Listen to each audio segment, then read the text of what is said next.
男人突然发现了一件可怕的事情，自己的妻子很可能不是人类。不管对方如何向他解释，男人始终都坚持自己的看法。他想让妻子离自己远一些，可妻子却朝着他越靠越近。惊慌失措之下，男人竟然直接将油门当成了刹车。下一秒，意外便发生了。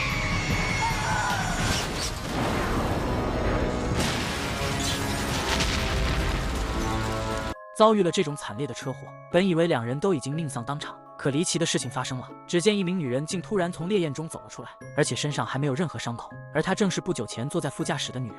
很显然，男人的猜测并没有错，他的妻子的确不是人类，因为正常人根本不可能活下来。尽管自己的丈夫已经被烤成了熟人，可女人却没有流露出一丝伤心难过的样子。不久之后，女人出现在一家办公室里。原本她只是打算在这里应聘一个职位，可当看到老板办公室里的照片之后，女人瞬间就改变了主意。紧接着下一秒，她的身体便开始产生了变化。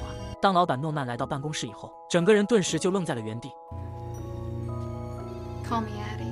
在这一瞬间，诺曼甚至以为自己死去的妻子又活了过来，殊不知这正是女人想要看到的结果。就这样，时间很快来到1年以后，艾迪如愿成为了诺曼的妻子，两人的感情如胶似漆。在这段时间的相处中，诺曼只感到自己就像生活在梦中一样。今天是他们结婚1周年的纪念日，他邀请了好友丹尼斯一同过来庆祝，因为对方也同样在1年前收获了自己的爱情。然而两人却并没有想过，为什么他们会同时找到了自己的真爱？难道这真的只是一个巧合吗？看着眼前美丽动人的妻子，诺曼只感觉百看不厌，感谢上帝让自己遇到了艾迪。他发誓这辈子只爱对方一人，哪怕以后妻子老去变得不再美丽。原本诺曼以为他可以一直这么幸福下去，然而人生不如意之事十之八九，因为世上根本就没有那么多巧合。到了晚上的时候，诺曼突然从睡梦中苏醒过来，他悄悄来到楼下，发现妻子艾迪竟还在认真工作，心中对他的爱意不由得又多了几分，于是就想偷偷从身后给对方一个惊喜。可下一秒Norman, what's wrong? 艾迪疑惑丈夫怎么了，诺曼却不知道要怎么解释。就在刚刚，他的舌头尝到一种怪异的味道。艾迪顿时被丈夫的表情所刺激到了，认为对方是在嫌弃他的身体，直接来到洗手间就是一通乱洗，而且还是不用香皂的那种。白天还叫自己小甜甜，这才晚上就翻脸不认人了。男人果然都不是什么好东西。此时诺曼也来到了外面，他知道自己刚才的行为有些伤人，本想要给妻子道歉，可突然他看到妻子在玻璃中的倒影竟然是一个怪物。诺曼还以为是自己眼花了，当他再次看向妻子时，对方的外表依旧是正常状态。然而当他转头看向浴室玻璃时，里面的确显示出是一个怪物。诺曼再也按耐不住心中的好奇，拿起一块浴袍就往玻璃擦去。发现一切都正常以后，诺曼一时之间也愣在了原地。此时妻子也发现了他的异常，询问他到底怎么了。诺曼怀疑自己刚才可能是眼花了，只能说自己没事，随后连忙又对妻子表示了抱歉。就这样，时间很快来到了第二天早上，妻子早早给他准备了丰盛的早餐。就在临走之际，他却突然叫住了诺曼。Norman, do I still taste sour? 虽然妻子还是和以前一样，但诺曼的心里却留下了怀疑的种子。他来到一家医院给自己做了全身检查，可结果却并没有什么问题。医生表示他的身体非常正常，但诺曼却十分疑惑。他告诉医生 I could taste all these candy bars. I could taste the wood in your tongue depressor. I can even taste the disinfectant in the air. But when I kissed my wife this morning, I couldn't taste her at all. 尽管诺曼说出了自己的感受，可医生却认为这不是什么大事，猜测可能是他最近工作压力太大，造成了感官系统暂时性的失灵。医生的建议是让他好好放松一下自己。随后他来到朋友丹尼斯的家里，却只看到了对方的妻子芭芭拉。他询问好友哪里去了，对方却说丹尼斯在昨晚就离开了这里。诺曼只感到难以置信，作为丹尼斯的好友，他很清楚对方的德行，他对芭芭拉的迷恋简直到了痴狂的地步。而现在丹尼斯居然离家出走了，这显然是不符合常理的。诺曼本想要打开客厅的电灯，却发现这里的灯泡全都被砸碎了。他询问对方发生了什么事，芭芭拉却说丹尼斯就像疯了一样，嘴里一直说着奇怪的话语。安慰了几句之后，诺曼便驾车离开了这里。等到他走远后，诺曼的妻子艾迪竟然从里面走了出来，显然他刚才一直都躲在房子里面。I can't believe it's happening already. The clock struck 1, the mouse ran out. Hickory dickory dock. Hey, smile. Your mouse is next. 芭芭拉的话语就像在打哑谜，但艾迪却已经听懂了对方的意思。到了晚上的时候，诺曼和艾迪说起丹尼斯的事情。虽然不知道对方为什么会突然离开，但诺曼却开口向艾迪表示自己绝不会和丹尼斯一样，他发誓这辈子都不会离开对方。可有句话怎么说来着？没事不要随便立 flag， 因为你不知道什么时候就会被打脸。到了第二天的时候，诺曼突然接到了一个来电。Norman, it's Dennis. I need your help. It's after me. 与此同时，芭芭拉也来到了诺曼家里。他找到了艾迪，解释自己现在已经自由了，打算要换个人重新生活，让对方帮他参考用什么样貌比较合适。艾迪点了点头。Sure. 紧接着一个转头的功夫，对方的样貌就发生了改变，完美诠释了什么是变脸比翻书还快。艾迪认为这不符合他的气质。Too flashy? How about this? 接着他来到窗边，直接就是一个原地180度的华丽转身，成功把自己变成了非洲的美人鱼。Athletic? A runner? 艾迪表示完全看不懂好友的审美，对方漆黑的身体让他想起自己的本体，也让他想到了将来会发生的事情。这时芭芭拉变回了之前的模样。她明白好友的顾虑，艾迪并不想离开自己的丈夫诺曼，她认为自己和丈夫就是真爱，他们的爱情已经超越了一切，没有什么可以阻拦他们分开。可芭芭拉却打断了她的幻想。You have got to face the truth. It doesn't matter what you do for him. Doesn't matter how perfectly you play the part. You can't change what you are. 而另一边，诺曼在一个游乐场内找到了丹尼斯，对方的神情显得十分慌张。见好友没事，诺曼的心情也变得放松下来。可丹尼斯却告诉诺曼 You gotta help me, Norman. Help you do what? Get out. Disappear. Everywhere I go, she's there. I can't escape her. It's like she can read my mind. Barbara? That's not her name. 诺曼疑惑对方这3天哪里去了，丹尼斯却说自己在到处流浪。他告诉诺曼，自己的妻子很可能不是人类，因为人类根本就不可能这么完美。在几天之前，他还以为自己是世界上最幸福的男人，可一切都在那天晚上改变了。就在他们在进行双排的时候，他看到妻子突然变成了一个恐怖的怪物，那种厌恶和恶心的感觉让他只感到整个世界都在天旋地转。诺曼还以为对方精神出现了问题，说着就要带他去看看医生。No! You don't realize what she is. To think that I kissed that? You believe in perfect beauty? Yes. Well, I've seen the opposite. I've smelled it. I've tasted it. 当听到丹尼斯说尝到味道时，诺曼瞬间想到了自己的遭遇。他本想询问对方到底尝到了什么，可就在丹尼斯即将说出真相时，芭芭拉也在此时找到了这里。在经过一棵大树时，她的外貌也在瞬间发生了变化。这时丹尼斯告诉诺曼，他的妻子欺骗了他1整年。想到之前他们所做的事情，丹尼斯只感到整个人都要崩溃了。就在这时，他猛然看到了朝他走来的女人，丹尼斯顿时就被吓得不行，就像是看到了什么可怕的怪物。 Stay away! You know that woman? Please, wait. Stay away from me! Dennis, who is that? I hope we can talk. You see? You see what I mean?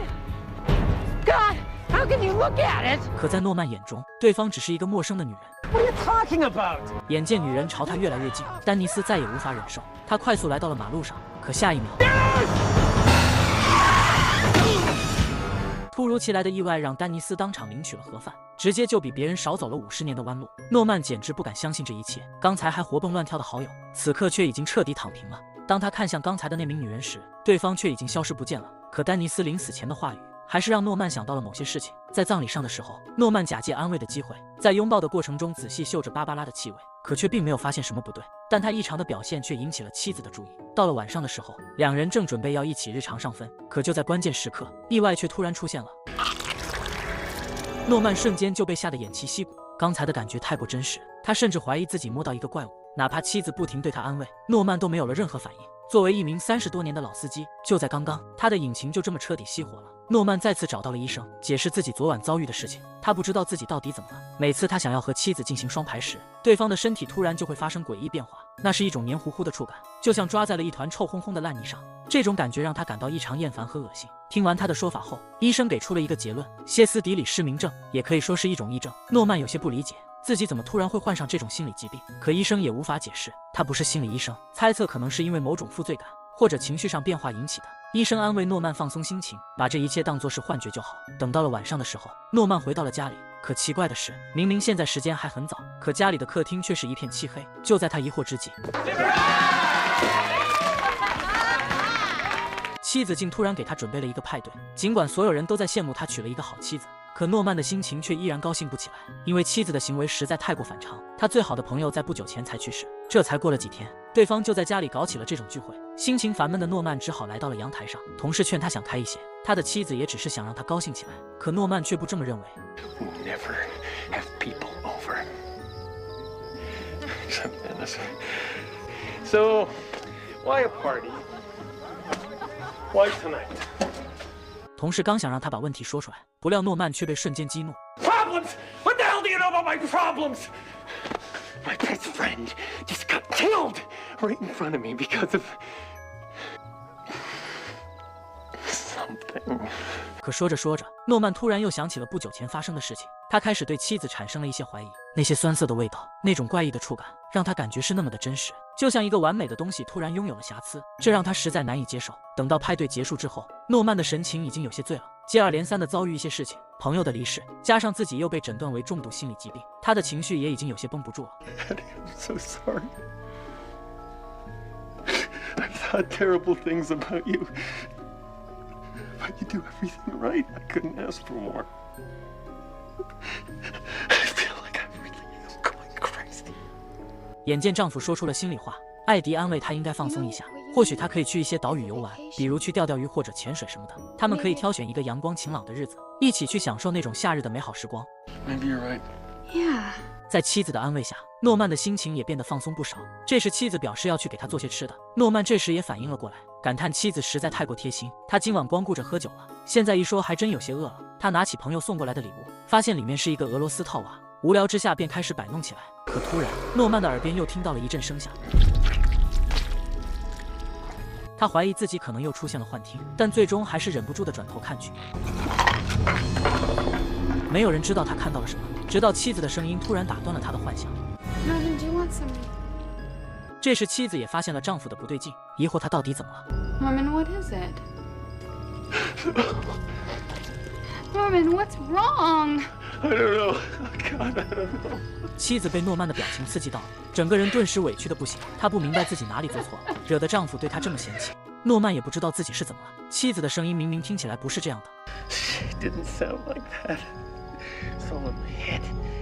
It's all in my head. It's me. It's me. It's me. 诺曼整个人变得十分自责，他怀疑是自己的脑袋出现了问题，并认为这一定是幻觉。为了不让自己变成一个精神病，诺曼决定勇敢面对自己的内心。他来到楼上，发现妻子正坐在卧室里，于是便告知妻子自己只是生病了，希望对方可以原谅他的行为。不料艾迪却突然表现得毫不在意。 It's okay, Norman. 他刚想要伸手打开台灯，却发现灯泡被人为破坏了，心中顿时涌起一种不好的预感。 You broke the light bulb. Why? Because I don't want you to see me. 诺曼还以为对方在和他开玩笑，不料妻子却已经决定不再隐瞒。 After a year of being so close with one person, it always breaks down. Your mind becomes immune to my control. I knew it was coming. I'm sorry, Norman. I believed in our love. 诺曼一时还没回过神来，妻子艾迪却还在继续述说。 When you tasted me, I was afraid to reveal myself to you. So I just blocked out your senses completely. But I'm through with that now. 尽管艾迪已经说得很明白了，可诺曼却还是不愿相信自己的完美妻子怎么会是怪物。然而下一秒，诺曼就开始后悔了。 It was obvious we had to assimilate. Your mind seemed malleable, and we felt we could make you think we were human. 诺曼差点没被吓晕过去，他简直不敢相信自己的眼睛，自己竟然和这种怪物共度了1年的时间。 What are you? I'm Addie. The same Addie you fell in love with. I just don't have the outward appearance of a human woman. You're not like Dennis, are you, Norman? 当看到这个怪物朝着自己走来，还说要继续和他在一起时，诺曼再也无法保持淡定，整个人的情绪也直接崩溃了。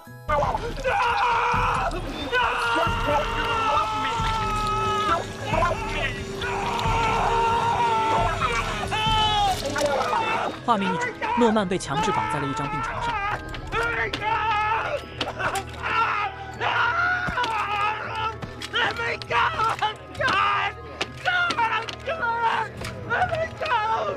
尽管他在不停大声挣扎，可2名医护人员却把他当成了精神病，因为在他们眼中，他的妻子和正常人是一样的，根本就不是什么外星怪物。就这样，诺曼就这么被送进了精神病院。 因为根本没有人会相信他说的一切，什么外星人伪装成了人类，这根本就是无稽之谈。其他人只会同情他的妻子，年纪轻轻就摊上了一个精神病的丈夫。不久之后，艾迪出现在一个公园里面，这时一名跑步的男孩引起了他的注意。趁着男孩系鞋带之际，他快速读取了对方的思想。在对方抬头看去的那一刻，艾迪就已经变成了他最喜欢的模样。 I'm Roy. I'm Stacy. 男孩还以为遇到了自己的春天，殊不知自己已经在精神病院预定好了位置。因为这份看似完美的爱情，却只有1周年的保质期。 We all wear masks, illusions of what we want the world to see. But when we hide our true selves from those we love, what price do we pay for that deception?